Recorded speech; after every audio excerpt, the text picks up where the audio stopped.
자, 두 번째 썰 한번 가보도록 하겠습니다. 댓글 컨텐츠고 영상 제목, 앞으로 남자가 참지 않고 결혼 쉽게 깨는 사례가 점점 많아질 겁니다 라는 영상에 달린 댓글입니다. 요즘에 파혼 사례 좀 많이 나오고 있어요. 파혼 사례. 파혼은 뭐냐 하면 결혼 준비 단계에서 결혼을 이제 깨트리는 거죠. 저는 개인적으로 이혼보다는 파혼이 훨씬 더 낫다고 생각합니다. 왜냐하면 파혼하면 재산 분할 문제도 없고 뭐 기록이 남지도 않잖아요. 뭐 파혼 100번 한다고 뭐 혼인상 기록이 남는 게 전혀 없잖아요. 이혼을 한 번 하면 한 번 하는 순간 돌싱한 낙인이 찍히지 않습니까? 거기다 남자 입장에서는 재산 분할이라는 굉장한 리스크까지 있고, 사실 재산 분할 리스크도 보면 애초에 반만 결혼했으면 우리가 신경 안 써도 되는 부분입니다. 그렇지 않습니까? 근데 우리나라는 반만 결혼이 거의 없기 때문에 남자 쪽에서 결혼 비용을 많이 지불하기 때문에 재산 분할 리스크가 따르는 거잖아요. 그렇지 않습니까?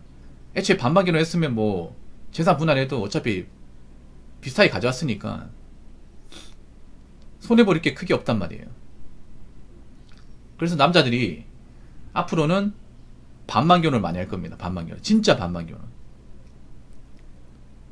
사실상 우리나라가 문제가 뭐냐 하면 반반 결혼이 거의 없습니다. 대부분 여자 쪽에서 가지고 오는 게 별로 없고 남자 쪽에서 가지고 오는 게 많았습니다. 집을 장만하는 것도 남자의 몫이었죠. 근데 그렇게 결혼하니까 남자가 손해보는 게 너무 크고, 그리고 몰상식한 여자분들이 결혼해가지고 많은 문제를 일으켜요. 그런 이론 중에 하나가 설거지로 마통론이죠. 설거지로 마통론을 생각해보면 대부분 취직결혼입니다. 취직결혼. 반만 결혼이었으면 탄생하지 않는 겁니다. 대부분 가지가 없는 여자가 돈 많고 돈 잘 버는 남자 꼬셔가지고 편하게 사는 거잖아. 마통 같은 경우에는 애초에 자산도 없고 빚 있는 여자가 이제 능력 좋은 남자 만나가지고 그 빚을 갚는 거잖아요. 근데 반만 결혼하게 되면 그 두 가지 케이스가 안 나오는 거죠. 아예 안 나오는 거죠. 근데 문제는 뭐냐 하면 남자 쪽에서 반만 결혼 이제 케이스를 많이 만들면 여자분들이 상당수가 나가리 된다는 겁니다. 왜냐, 여자분들 상당수는 남자의 그 반만 결혼의 반 조건을 못 채워요.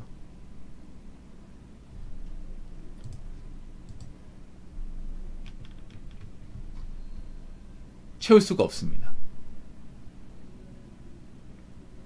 예를 들어 이런 겁니다. 제가 전에 얘기했지만 뭐 아파트가 한 5억 정도 한다 칩시다. 5억. 그러면 남자가 2억 5천만 원 가져와요. 그럼 여자 쪽에서 2억 5천만 원 가져와야 돼. 가져올 수 있는 집안이 얼마나 되겠습니까? 여자 쪽에서 우리 집 돈 없어, 한 5천만 원밖에 안 될 것 같아. 그러면 때려치우자. 이 결혼 왜 해? 앞으로 남자들이 결혼시장에서 밸런스를 많이 따질 거예요. 여자의 어떤 그런 소득 차이하고 자산의 차이, 그리고 집안의 차이가 많이 벌어지면 결혼을 엎어버릴 겁니다. 어른들이 하신 말씀이 맞아요. 비싼 사람끼리 결혼해야 되지, 집안 차이가 많이 나면 무조건 문제 생긴다. 지금 생각해보니까 맞는 말이야. 앞으로 여자분들 결혼 한 방울에 신분 상승하는 거 없을 겁니다. 굉장히 못된 마인드 생각해보면. 자기들이 뭔데 결혼 하나 가지고 소중한 인구를 왜 덥석 가져가려고 합니까? 이제 그런 결혼 없다고요. 근데 아직도 그런 결혼을 희망하시는 분들이 많아. 근데 남자 쪽에서 안 받아주면 그만이잖아요. 앞으로 남자들이 철저하게 검증에 들어갈 텐데, 여자의 성격, 자산, 그리고 이제 경제적 능력, 경제관념, 소비습관, 그리고 여자 쪽 가족의 어떤 채무 여부, 그리고 여자 쪽 부모님의 어떤 자산, 직업 다 따질 거예요. 안 따질 거라 생각하시죠? 따질 겁니다. 따져서 문제가 심하잖아요. 그럼 엎어버리는 거죠.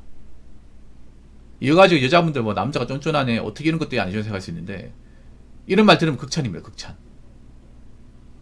애초에 몰상식하게 결혼시장이 나오고 이기적으로 나온 사람들 여자분이에요. 대한민국 결혼 문화 잘못된 게 뭐냐면 여자분들이 너무 갑질도 심하고 너무 자기들 배만 채우려고 자기들은 가진 것도 없는데 너무 배짱을 튄 것 같습니다. 그러다 보니까 말도 안 되는 설거지로 맞통는 같은 사례가 나오기 시작한 거 아니겠습니까? 애초에 반만 결혼했으면 이런 문제 안 생겼을 거 아니에요. 애초에 결혼할 때 철저하게 검증이 들어갔으면 설거지 마통에 대한 사례를 좀 많이 줄일 수 있지 않았겠습니까? 그래서 앞으로 그렇게 하자는 거예요. 남자 입장에서 설령 파혼 당해서 결혼 못한다 해도 상관없습니다. 뭐 저 한국이 짝이었으면 외국으로 가죠 뭐. 여자분들 어떻게 하실 겁니까? 여자분들 만약에 파혼 당하게 되면 방법이 있습니까? 여자분들 그 생각을 해야 돼. 난 여지껏 여자분들이 파혼하고 나서 지금 남자보다 더 괜찮은 남자 만나는 거 본 적이 없어요. 그리고 이 파혼 당하면 영영 결혼 테이블에 못 앉을 수 있습니다.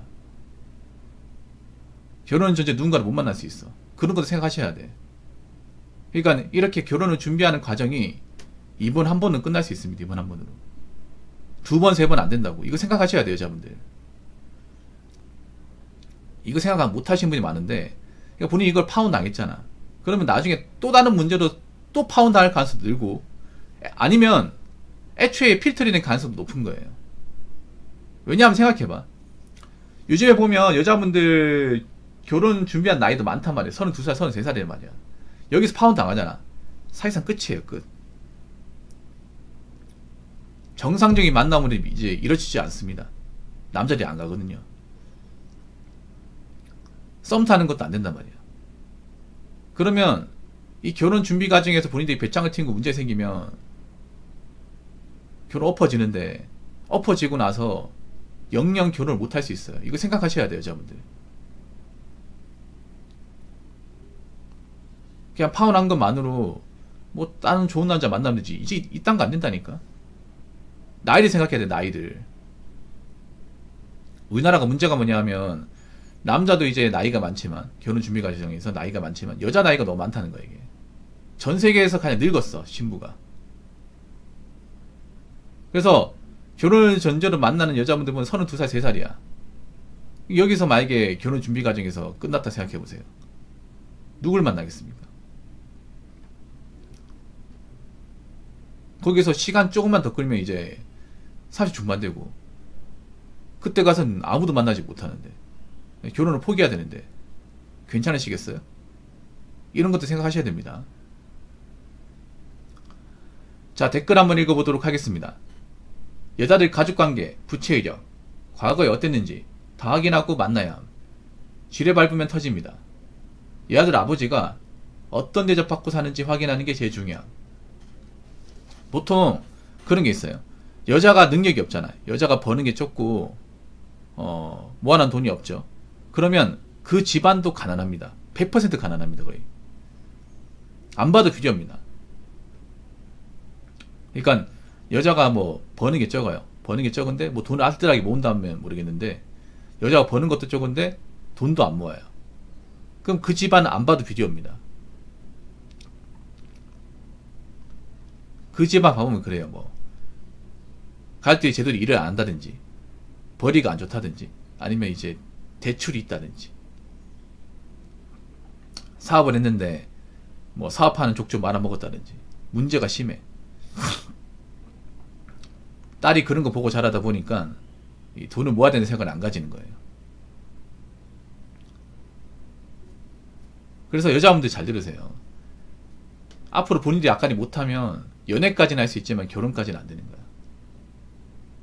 야리 참 어리석은 게 뭐냐면, 자신의 어떤 그런 공궁의 처지까지 남자가 이해해 줄 거라 생각하는 분들이 많은 것 같아. 정말 이기적인 거 아닙니까? 왜 자기들이 인생 살면서 문제 일으킨 거를 자신들이 해결하는 게 아니라 남자가 해결해 주기 원하는 건지. 더욱이 그런 여자가 어떻게 좋은 아내가 될 수 있고 좋은 엄마가 될 수 있는지. 그래서 꼼꼼하게 따져봐야 됩니다. 꼼꼼하게. 여자분들 앞으로 남자들 상상 이상 꼼꼼해져요. 정말 정말. 여자분들 꾸미는 돈 너무 많이 쓰지 마요. 꾸미는데. 성형이나 뭐 옷 같은데 너무 많이 쓰지 마. 그런 거 많이 쓰면 필터링이 될 가능성이 높아요. 왜냐, 버는 거 적은데 꾸미는 돈 많이 쓰면 그만큼 이제 사치가 심하다는 거잖아. 경쟁하냐 부족하다는 거잖아요. 그러면 딱 그거예요.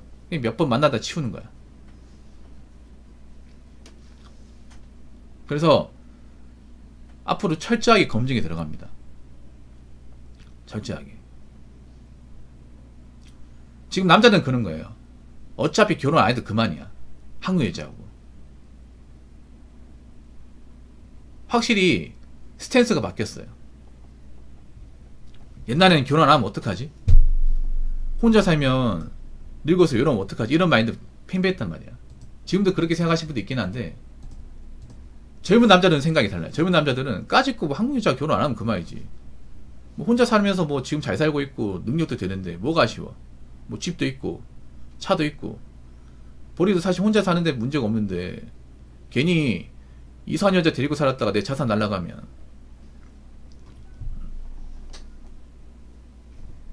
살면서 지옥을 경험하면 얼마나 힘들어.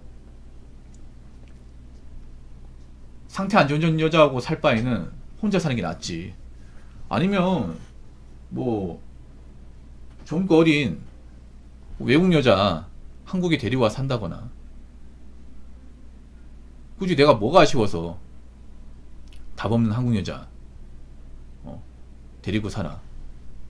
이런 마인드 가진 사람들 상당히 많잖아. 앞으로 더 많아질 거예요. 그래서 그냥 남자 입장에서 그런 거. 하자가 있으면 그냥 무조건 결혼하지 않습니다. 이제 생각보다 하자인 여자 진짜 많거든. 결혼 시장에서 너무 많아요. 여자분들은 자신의 하자가 뭔지 몰라. 여자분들은 자기 자신 냉정하게 파악해 본 적이 없거든. 메타인지가 안 되기 때문에. 메타인지가 되었으면 나이 먹고 그렇게 결혼 시장 나오지 않겠죠. 그것만으로도 메타인지가 안 되는 거야. 나이 먹으면 결혼 생각 당연히 접어야 되는데, 능력이 안 되면 결혼 생각 접어야 되는데, 메타인지가 전혀 안 되다 보니까, 해본 적이 없다 보니까 나이 먹고 급하니까 결혼 시장 나온 사람도 굉장히 많잖아요. 근데 되겠냐고. 젊어서도 안 되는데 나이 먹어도 되겠냐고. 그래서 여자분 잘 들어요. 앞으로 본인들 좀 경제적 문제가 있으면 해결하셔야 됩니다. 내 부채까지 사랑해주는 남자 없어요. 내 가족들 문제 있는데 그런 거까지 바라주는 남자 없습니다. 가족한테 뭔가 문제 있다, 나 자신한테 뭔가 좀 문제 있다 싶은 분들은 어차피 결혼 못합니다. 결혼 준비가 깨집니다. 그러니까 열심히 사세요. 이것저것 벌려놓고 자기들이 수습 못하니까 에라 모르겠다 결혼해야지, 이제 이딴 논리 안 통합니다. 아시겠죠? 자, 이상으로 두 번째 썰 마치도록 하겠습니다.